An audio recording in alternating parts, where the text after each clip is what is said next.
तो हेलो साथियों, नमस्कार। स्वागत है आपका अपने चैनल सक्सेस जंक्शन एक कदम सफलता की ओर में। और हम लेकर के आ गए हैं आपके लिए अति महत्वपूर्ण वीडियो है। जिन लोगों का एमपी पुलिस का एग्जाम आने वाला है 2023 ग्रुप 4 की परीक्षा आने वाली है, उन लोगों के लिए ये free of cost test series शुरू की गई है। बहुत ही महत्वपूर्ण टेस्ट सीरीज है जिसका डेली टेस्ट नंबर 011 यानी कि 11वें नंबर का टेस्ट हम लेकर के आ गए हैं। ईएसबी का जो भी एग्जाम हो आपका, चाहे वो वर्ग 2 हो, वर्ग 1 हो, साथ ही साथ में आपका एमपी पुलिस हो, एएनएम का एग्जाम हो, उन सभी एग्जाम के लिए ये टेस्ट सीरीज आपके लिए बहुत महत्वपूर्ण साबित होने वाली है। ठीक है, इसमें हम यहाँ पर कवर करने वाले हैं जो भी आपके एग्जाम, जैसे कि आपका एमपी पटवारी हो गया, फॉरेस्ट गार्ड हो गया, इन सभी एग्जाम में जो जो कठिन प्रश्न आए हैं उन सभी कठिन प्रश्नों को हम यहाँ पर सॉल्व करने वाले हैं। जिन प्रश्नों ने आपको परेशान किया था वो आपको एमपी पुलिस के एग्जाम में भी परेशान कर सकते हैं, लेकिन आप अगर लगातार सक्सेस जंक्शन के साथ में बने रहेंगी तो इस समस्या से आप निजात पा जाएंगे। क्योंकि हम प्रीवियस क्वेश्चन जो पूछे गए हैं, लगातार 4 बड़े एग्जाम जो हुए हैं उनके क्वेश्चन के साथ साथ में डेली करंट अफेयर, जो आपका करंट अफेयर के प्रश्न हैं, उनको भी हम यहाँ पर कवर करवाने वाले हैं। तो कल सुबह जो वीडियो आएगी उसमें हम पिछले 6 महीनों का एमपी करंट अफेयर और इंडिया का करंट अफेयर, ये दोनों करंट अफेयर कवर करेंगे। क्योंकि आपको पता है, अगर 50 क्वेश्चन मान लीजिए जीके जीएस साइंस के आते हैं तो उसमें लगभग 20 प्रश्न आपके करंट अफेयर के आने वाले हैं। क्योंकि प्रीवियस 3 एग्जाम में ऐसा देखा गया कि करंट अफेयर सबसे ज़्यादा पूछी गई है। तो इस बार हम साथ साथ में इसको भी कवर करते चलेंगे। तो वीडियो को लाइक कर दीजिए, चैनल को सब्सक्राइब कर दीजिए। डेली फ्री प्रैक्टिस सेट आपको यहाँ पर मिलने वाले हैं। चलिए बिना समय गवाए हुए शुरुआत करते हैं। आइए देखते हैं आज का पहला प्रश्न क्या है। उससे पहले आपको बता दें कि ये हमारा व्हाट्सएप नंबर है। आपको कोई भी जानकारी चाहिए तो आप यहाँ पर व्हाट्सएप कर सकते हैं। साथ ही साथ में आपका एमपी पुलिस के किसी भी शिफ्ट में एग्जाम है तो आप अपने प्रश्नों को 7052547003 इस नंबर पर अपने नाम के साथ में सेंड कर देंगे। इस नंबर को सेव कर लीजिए सक्सेस जंक्शन के नाम से। चलिए शुरुआत करते हैं, देखते हैं आज का पहला प्रश्न क्या है। देखिए, तो ये आपका एमपी पटवारी में पूछा गया प्रश्न है। देखिए, प्रश्न है, निम्नलिखित में से किस पुस्तक ने साहित्य के लिए 2022 का जेसीबी पुरस्कार जीता था। ठीक है, 4 ऑप्शन है, ऑप्शन पढ़ने की आवश्यकता नहीं, समय ज़्यादा लगेगा। सही आंसर है द पैराडाइज ऑफ फूड नामक जो किताब है, इसको जेसीबी साहित्य का जेसीबी पुरस्कार 2022 दिया गया था। यानी कि सही आंसर आपका आंसर नंबर डी हो जाएगा। चलिए इस प्रश्न के बारे में डिटेल में जानकारी देते हैं। ऐसे ही हम डिटेल में जानकारी आपका हर एक एग्जाम एनालिसिस में भी हर एक प्रश्न का डिटेल में जानकारी देते हैं। अभी हमने हाल ही में फॉरेस्ट गार्ड एग्जाम का एनालिसिस करवाया था, उससे पहले हमने पटवारी का भी एग्जाम एनालिसिस करवाया था। चलिए देख लेते हैं। नई दिल्ली की बात है, 19 नवंबर। तो 19 नवंबर में प्रख्यात उर्दू उपन्यासकार खालिद जावेद को उनके उपन्यास द पैराडाइज ऑफ फूड के लिए रविवार को 2022 का प्रतिष्ठित जेसीबी साहित्य पुरस्कार दिया गया। ठीक है, तो ये नवंबर 2022 का करंट अफेयर है। करंट अफेयर के बहुत सारे प्रश्न आपके एग्जाम में पूछे गए हैं, इसलिए हम डेली बेस पर आपके करंट अफेयर को कवर कराने वाले हैं। ठीक है, जो डेली हम प्रैक्टिस से लेकर के आएंगे, पिछले 6 महीनों का एमपी करंट अफेयर, साथ ही साथ में आपका इंडिया का करंट अफेयर भी हम कवर कराएंगे। कल सुबह आपको डेली वीडियो सुबह आपको ये मिला करेगी आपकी करंट अफेयर और साइंस की, और शाम को आपका जीके जीएस की वीडियो मिला करेगी। ठीक है, तो इसके लेखक कौन है, तो खालिद जावेद जो है वो इस पुस्तक के लेखक हैं, ये भी आपको याद रखना है। आगे बढ़ते हैं, देखते हैं अगला प्रश्न क्या पूछा गया था। अगला प्रश्न है, निम्नलिखित में से भारत का सबसे बड़ा सार्वजनिक बैंक कौन सा है। 4 ऑप्शन आपको दिए गए हैं। सही आंसर आपका हो जाएगा एसबीआई यानी कि भारतीय स्टेट बैंक, सबसे सही आंसर हो जाएगा, यानी कि सी आपका बिल्कुल सही आंसर है। चलिए इस प्रश्न के बारे में कुछ जानकारी देख लीजिए, क्योंकि यहाँ से बहुत प्रश्न बनते हैं अलग अलग एग्जाम में। देख लीजिए, तो 27 जनवरी 1921 को 3 बैंकों को मिलाकर के एक Akhil Bharatiya bank imperial bank of India बनाया गया। कब? 27 जनवरी 1921 को। 1 जुलाई 1955 को देश के प्रमुख वाणिज्यिक बैंक के रूप में इंपीरियल बैंक को भारतीय स्टेट बैंक बनाने के लिए राष्ट्रीयकरण किया गया। तो याद रखना, इसका राष्ट्रीयकरण कब किया गया था, तो 1 जुलाई 1955 को एसबीआई का राष्ट्रीयकरण किया गया था। ये भी आपको याद रखना है। ये पूछा जाता है एसबीआई का राष्ट्रीयकरण कब हुआ था, तो 1 जुलाई 1955 को SBI state bank of India का राष्ट्रीयकरण हुआ था। ठीक है, आगे बढ़ते हैं। अगला प्रश्न देखिए, अगला प्रश्न है, किस देश ने अमेरिका के पूर्व सुरक्षा सलाहकार एडवर्ड स्नोडेन को नागरिकता प्रदान की है। सही आंसर आपका रूस हो जाएगा। रूस ने ये काम करके बहुत, एक कह सकते हैं मतलब कि अपना एक बहुत वर्चस्व यहाँ पर स्थापित कर लिया था। सही आंसर सी हो जाएगा। रूस ने अमेरिका के सुरक्षा संविदाकार एडवर्ड स्नोडेन को यहाँ पर नागरिकता प्रदान की थी। चलिए इस प्रश्न के बारे में कुछ जानकारी आपको दे दें। करंट अफेयर का यह प्रश्न है, उस टाइम पे ये रूस वाला जो मामला है वो बहुत चर्चा में था। तो देखिए, अमेरिका ने जिस एडवर्ड स्नोडेन को भगोड़ा घोषित कर दिया था, उसे रूस के राष्ट्रपति व्लादिमीर पुतिन ने रूसी नागरिकता दे दी है। यूक्रेन और रूस के बीच में जारी जंग के बीच पुतिन का यह कदम काफ़ी अहम माना जा रहा है। आपको पता है उस समय पर रूस और यूक्रेन के बीच में काफ़ी तगड़ी जो है जंग वंग चल रही थी, तो ये करंट अफेयर का प्रश्न है और ये प्रश्न आपके एग्जाम में पूछा गया है। ऐसे ही प्रश्नों को हम यहाँ पर कवर करेंगे और साथ ही साथ में डेली जो करंट अफेयर की वीडियो लाएंगे उसमें भी हम ऐसे प्रश्नों को कवर करेंगे, क्योंकि ये ऐसे प्रश्न हैं जो आप छोड़ देते हैं, नहीं पढ़ते हैं, भूल जाते हैं, लेकिन एग्जाम टाइम में ये यही प्रश्न है जो आपको नंबर दिलाते हैं। ठीक है, चलिए अगला प्रश्न देखिए। अगला प्रश्न है, नवंबर 2022 में नताशा पिर्क-मुसर निम्नलिखित में से किस देश की पहली महिला राष्ट्रपति चुनी गई हैं? सही आंसर हो जाएगा आपका स्लोवेनिया की राष्ट्रपति चुनी गई हैं, यानी आंसर नंबर सी आपका बिल्कुल सही आंसर हो जाएगा।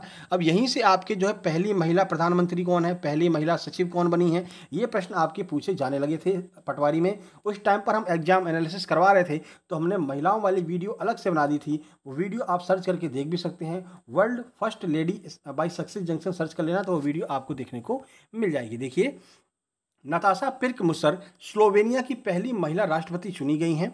ठीक है, नताशा पिर्क-मुसर ने 23 दिसंबर 2022 को अपना कार्यभार संभाला था, यानी कि ये भी आपका 2022 का करंट अफेयर था, यानी कि बिल्कुल लगभग 2 महीने पहले के करंट अफेयर से ये प्रश्न पूछ लिया गया था। ठीक है, तो हम पिछले 6 महीनों का करंट अफेयर कवर करेंगे, तो वहाँ से एक भी करंट अफेयर के प्रश्न आपके बाहर नहीं जाएंगे। बस आपको चैनल को सब्सक्राइब जरूर कर लेना है, क्योंकि यहाँ पर आपको सारी जानकारी दी जाती है, कौन सी भर्ती कब आ रही है, साथ ही साथ में आपकी तैयारी भी कराई जाती है। अगला प्रश्न देखिए, सूचना का अधिकार अधिनियम के बारे में गलत कथन आपको चुनना है। 4 ऑप्शन आपको दिए गए हैं। ठीक है, अरुणा रॉय इस अधिनियम के अस्तित्व में लाने का महत्वपूर्ण योगदान है, बिल्कुल महत्वपूर्ण योगदान था अरुणा रॉय का। ठीक है, तीसरा देखते हैं, यह कार्मिक और प्रशिक्षण विभाग, कार्मिक लोक शिकायत एवं पेंशन मंत्रालय की गई पहल है, बिल्कुल सही बात है। इसे वर्ष 2005 में अधिनियमित किया गया था, ये भी बिल्कुल सही बात है। लेकिन ये जो कहा गया कि राज्य सरकारें इस अधिनियम के दायरे में नहीं आती, बिल्कुल गलत बात है। चाहे वो राज्य सरकार हो, चाहे वो केंद्र सरकार हो, कोई भी सरकार हो, आरटीआई का जवाब हर किसी को देना पड़ेगा। ठीक है, तो आंसर नंबर सी आपका सही आंसर हो जाएगा। चलिए आरटीआई के बारे में कुछ आपको जानकारी दे देते हैं। तो 15 जून 2005 को इसे अधिनियमित किया गया और पूर्णतया 12 अक्टूबर 2005 को संपूर्ण धाराओं के साथ लागू कर दिया गया। तो याद रखना, अधिनियमित कब किया था, 15 जून को, लागू कब किया, 12 अक्टूबर को। ठीक है, सूचना का अधिकार इसे आरटीआई कहते हैं। राइट टू इन्फॉर्मेशन, सूचना का अधिकार का तात्पर्य है सूचना पाने का अधिकार। जो सूचना का अधिकार कानून लागू करने वाला राष्ट्र अपने नागरिकों को प्रदान करता है, यानी कि नागरिक आरटीआई लगा करके किसी भी बारे में जानकारी प्राप्त कर सकते हैं, केवल जो आपके सुरक्षा के मायने होते हैं उनको छोड़ करके। ठीक है, अब ऐसा नहीं कहोगे भाई बताओ कौन सा आप मिसाइल बना रहे हो, चलो बताओ आरटीआई लगा दो, ऐसा नहीं कह सकते आप। ठीक है ना, चलिए, जो लोक कल्याणकारी जो भी योजनाएं होंगी, लोक कल्याणकारी कोई कार्य होगा, उस पर आप आरटीआई लगा सकते हैं। अगला देखिए, भारतीय ओलंपिक संघ की पहली महिला अध्यक्ष कौन बनी है? सही आंसर आपका पीटी ऊषा हो जाएगा। ये भारतीय ओलंपिक महिला संघ की अध्यक्ष बनी है। करंट अफेयर का यह प्रश्न था, देख लीजिए, एक ही पेपर का हम क्वेश्चन करा रहे हैं और कितने करंट अफेयर के प्रश्न आपको यहाँ पर मिल चुके हैं। ठीक है, आंसर आपका बी हो जाएगा। देखिए, पीटी ऊषा भारतीय ओलंपिक संघ की पहली महिला अध्यक्ष बनी। पीटी ऊषा भारत के राष्ट्रीय ओलंपिक संघ की प्रमुख बनने वाली पहली ओलंपियन भी होंगी। भारत की प्रतिष्ठित track and field star PT Usha को शनिवार को भारतीय ओलंपिक संघ यानी कि आईओए की पहली महिला अध्यक्ष के रूप में निर्विरोध चुना गया। ठीक है, आगे जो भी आपके एग्जाम आने वाले हैं, चाहे आपका एमपी टेट हो, चाहे वो आपका एमपी टेट वर्ग 3 हो, चाहे वो आपका जो महिला सुपरवाइजर पर्यवेक्षक की आ रही हैं, सभी एग्जाम के लिए ये वीडियो सीरीज आपके लिए महत्वपूर्ण है। आपका सहयोग रहेगा तो ये वीडियो सीरीज लगातार चलती रहेगी, इसलिए वीडियो को लाइक कर दीजिए और चैनल को शेयर कर दीजिए सबके पास में, फ्री ऑफ कॉस्ट, जिसकी भी तैयारी आप चाहते हैं कि अगली आपकी भर्ती में वो सिलेक्ट हो जाए। देखिए, स्वामी दयानंद सरस्वती का असली नाम क्या था? काफ़ी फेमस प्रश्न है, कई बार पूछा गया है। सही आंसर आपका बी हो जाएगा, मूल शंकर इनका नाम था। थोड़ा सा मिसप्रिंट है, मूला शंकर है। लोगों ने इस पर जो है मतलब कि ऑब्जेक्शन लगा दिया था। क्यों लगा दिया था कि ये मूला शंकर क्यों लिखा हुआ है? भाई इतनी छोटी मोटी गलती नहीं वहाँ पर एक्सेप्ट होती हैं। ठीक है, तो मूल शंकर या फिर मूला शंकर एक ही बात यहाँ पर मानी जाएगी। व्यापम ने इसको खारिज कर दिया था, सही आंसर उन्होंने बी ही माना था। तो स्वामी दयानंद सरस्वती के बचपन का नाम मूल शंकर था। मूल नक्षत्र में पैदा होने और भगवान शिव में गहरी आस्था रखने के कारण इनके माता पिता ने इनका नाम मूल शंकर रख दिया था। वेदों की ओर लौटो जो नारा है वो इन्हीं के द्वारा दिया गया था, ये भी आपको याद रखना है। ठीक है, चलिए आगे बढ़ते हैं। अब आपको कमेंट बॉक्स में कमेंट करके ये बताना है, दयानंद सरस्वती ने किसकी स्थापना की थी, कौन से समाज की स्थापना की थी? कमेंट बॉक्स में कमेंट जरूर कीजिएगा, जिससे कि अगली वीडियो में आपका कमेंट आपके नाम के साथ में स्क्रीनशॉट के साथ में यहाँ पर दिखाया जाएगा। ठीक है, अगर देखिए, कौन सा प्रसिद्ध व्यक्ति 450 से अधिक वर्षों में पोप के रूप में निर्विरोध चुने जाने वाले पहला गैर इतालवी था, यानी कि अभी तक जो इटली के लोग ही पोप बना करते थे, लेकिन ये पहले ऐसे व्यक्ति हैं जो गैर इटली के थे, गैर इतालवी थे। सही आंसर आपको हो जाएगा पोप जॉन द्वितीय। ये जो है जॉन पॉल जो द्वितीय हैं, वो जो है पहले ऐसे नागरिक थे जो बिना इटली के थे, मतलब इटली के निवासी नहीं थे। तो लगभग 400 साल के बाद वह पहले पोप थे जो इटली के नहीं थे बल्कि पोलैंड के थे, तो पोलैंड के रहने वाले थे। उन्होंने लगभग 27 साल तक पोप का पदभार संभाला था। ठीक है, चलिए अगला प्रश्न देख लेते हैं भाई। वीडियो को लाइक नहीं किया तो लाइक जरूर कर देना। लगातार test series free of cost पाने के लिए बंगाल के रैयतों के द्वारा किस वर्ष में नील की खेती से इनकार कर दिया गया और यह नील इंडिगो विद्रोह का प्रारंभिक बिंदु बना? सही आंसर 1859 हो जाएगा। रैयत का अर्थ क्या होता है, यह आपके एमपी पटवारी के एग्जाम में ही पूछा गया था। तो रैयत का अर्थ है किसान, यह आपको याद रखना है।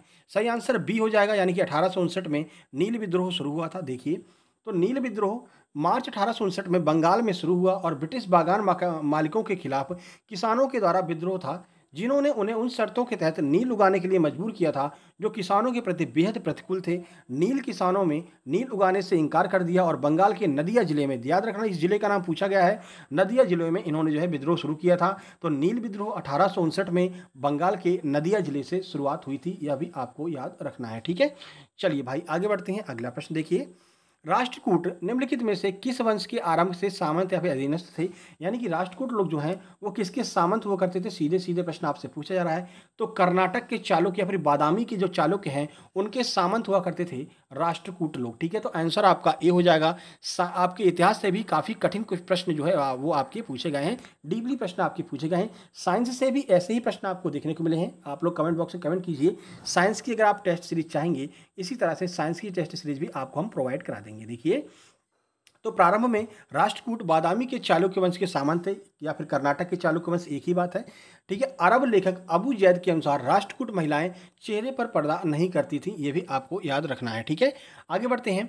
मसौदा समिति में कुल कितने सदस्य थे? मसौदा समिति कह लें, प्रारूप समिति कहते हैं, एक ही बात है। सही आंसर हो जाएगा आंसर नंबर आपका ए, यानी कि 7 सदस्य थे मसौदा समिति या फिर प्रारूप समिति में। देखिए, तो मसौदा समिति में 7 सदस्य शामिल थे। इसकी स्थापना 29 अगस्त 1947 को इसकी स्थापना हुई थी। यह समिति भारतीय संविधान का प्रारूप तैयार करने के लिए इसको बनाया गया था। ठीक है, इसके अध्यक्ष कौन थे?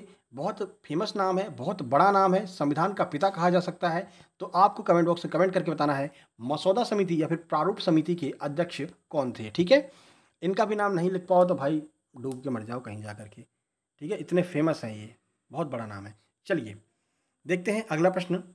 कंदरिया महादेव मंदिर के बारे में निम्नलिखित में से कौन सा कथन गलत है? 4 कथन आपको दिए हैं। यह एकमात्र मंदिर है जिसमें कोई गर्भगृह नहीं है। इसका निर्माण चंदेल वंश के राजा धंगदेव चंदेल के द्वारा कराया गया था। यह खजुराहो मंदिर परिसर में स्थित है। यह महामंडप नामक मुख्य सभा का भवन नृत्य करता है। तो देखिए, इसमें से पहला वाला गलत है। यह ऐसा केवल एक मंदिर नहीं है जिसमें गर्भगृह नहीं है, ऐसे बहुत सारे मंदिर हैं जिनमें आपको गर्भगृह देखने को नहीं मिलता। तो यही आपका ऑप्शन गलत हो जाएगा। बाकी तीनों आपके सही हैं, यानी कि आंसर नंबर ए आपका सही है, क्योंकि गलत ही आपसे पूछा गया था। देखिए, खजुराहो के मंदिरों के निर्माण में विशाल कंदरिया महादेव मंदिर मूलतः शिव मंदिर है। मंदिर का निर्माण काल 999 ईस्वी में राजा धंगदेव चंदेल के द्वारा कराया गया था। अभी हम यहाँ पर घूमने गए थे खजुराहो के मंदिरों पे, तो हो सकता है कल या परसों में आपके लिए हम एक शॉर्ट वीडियो बना दें जहाँ पर आपको देखने को मिल जाएगा कंदरिया का ये जो महादेव का मंदिर है, और बहुत सारे मंदिर आपको देखने को मिल जाएंगे। तो कल या परसों हम आपको शॉर्ट वीडियो अपलोड कर देंगे। देखिए, देखने से क्या होता है, देखने से चीज़ें आपको हमेशा के लिए याद हो जाती हैं। इसलिए हम हर जगह घूमते रहते हैं, कहीं कहीं जहाँ भी घूमते हैं तो वहाँ से वो यादें हम कलेक्ट कर लेते हैं, वहाँ का फ़ोटो खींच लेते हैं, वहाँ के जो बोर्ड या जो शिलालेख लगाया है उसकी पूरी फ़ोटो आपको देखने को मिल जाएगी। तो सारी चीज़ें भी आपकी एकदम माइंड में फिट हो जाएंगी। ठीक है, चलिए देखते हैं अगला। प्रयागराज में गंगा नदी निम्नलिखित में से किस नदी में आकर के मिल जाती है? 4 ऑप्शन है, घग्गर, कोसी, नर्मदा। ये तीनों गलत हैं। यमुना में आकर के मिल जाती है प्रयागराज, यानी कि इलाहाबाद में। देखिए, तो प्रयाग इलाहाबाद में गंगा, यमुना और सरस्वती नदी का संगम, ये 3 नदियों का संगम है। धार्मिक महत्व और ऐतिहासिक कुंभ मेला प्रत्येक 12 वर्षों के बाद में यहीं पर लगता है। ये 3 नदियों का संगम है। ठीक है, चलिए अगला प्रश्न है। वर्ष 1994 में आपदा प्रबंधन पर विश्व सम्मेलन आयोजित किया गया। यह सम्मेलन कब आयोजित किया गया था या फिर कहाँ पर आयोजित किया गया था? सही आंसर आपका हो जाएगा याकोहामा। याकोहामा में इसका आयोजन किया गया था। बताइए, 1994 की करंट अफेयर पूछ लिया, ठीक है ना। तो करंट तो नहीं कह सकते हैं, इतिहास भी इसको नहीं कह सकते हैं भाई, ये कौन सा इतिहास है। समझ में ही नहीं आ रहा है, ये प्राचीन इतिहास है या एकदम आधुनिक इतिहास है या फिर आधुनिकतम इतिहास है, ये समझ में नहीं आ रहा है। ठीक है ना। तो सही आंसर आपका सी हो जाएगा। याकोहामा जापान में जो है इसकी जो है इसका आयोजन किया गया था। देखिए, तो याकोहामा जापान में मई 1994 में विश्व प्राकृतिक आपदा न्यूनीकरण पर सम्मेलन का आयोजन हुआ था। इसमें अंतर्राष्ट्रीय प्राकृतिक आपदा न्यूनीकरण दशक यानी कि IDNDR, international decade for natural disaster reduction, इसको शॉर्ट फॉर्म में IDNDR कहते हैं, कि संकल्प को मध्य अवधि के कार्यों के पुनरीक्षण के लिए आयोजन इसका किया गया था। आपको याद रखना है, याकोहामा जापान में इसका आयोजन किया गया था। देखिए, मैं आपको एक बात क्लियर कर दूं, जो भी आपका एग्जाम आने वाला है 70% प्रश्न वही होते हैं जो आपके प्रीवियस 3 से 4 एग्जाम में पूछे गए हैं। 30% प्रश्न आपके नए बनाए जाते हैं, जिसमें आपका करंट अफेयर के लगभग 20% प्रश्न आपके नए करंट अफेयर के होते हैं और 10% प्रश्न आपके नए इतिहास, ज्योग्राफी वगैरह से बनाते हैं। नहीं तो 70% प्रश्न आपके पुराने रिपीट होते हैं। इसलिए ये भी जो सीरीज हम शुरू की है हमने, ये आपके लिए बहुत महत्वपूर्ण है, क्योंकि यही प्रश्न आपको आगामी MPSI, MP पुलिस, ग्रुप 4 और भी आपके जो आगे एग्जाम आने वाले हैं उन सब में यही प्रश्न आपको देखने को मिलने वाले हैं। ठीक है, चलिए, तो ये हम आपके लिए कुछ प्रश्न लेकर के आए थे। वीडियो पसंद आया भाई, वीडियो को लाइक कर दीजिए, दोस्तों तक इसको शेयर कर दीजिए, चैनल पर पहली बार आए तो सब्सक्राइब कर लीजिए। आपका सहयोग रहेगा, आपके लाइक की संख्या ये डिपेंड करती है कि हम प्रश्नों की संख्या और बढ़ाएंगे, 25 करेंगे, 30 करेंगे, बस आपके सहयोग की आवश्यकता है। तो वीडियो को लाइक करके अपने दोस्तों तक शेयर कर दीजिए। हमारा टेलीग्राम चैनल है सक्सेस जंक्शन, यहाँ पर आपको इसकी PDF डेली बेस पर मिल जाया करेगी, ज्वाइन कर लेना, लिंक आपको डिस्क्रिप्शन में मिल जाएगी, नहीं तो सर्च करके ज्वाइन कर लेना। एक हमारा और टेलीग्राम चैनल है सक्सेस जंक्शन लाइव, यहाँ पर आपको जो है free of cost study material provide कराए जाते हैं।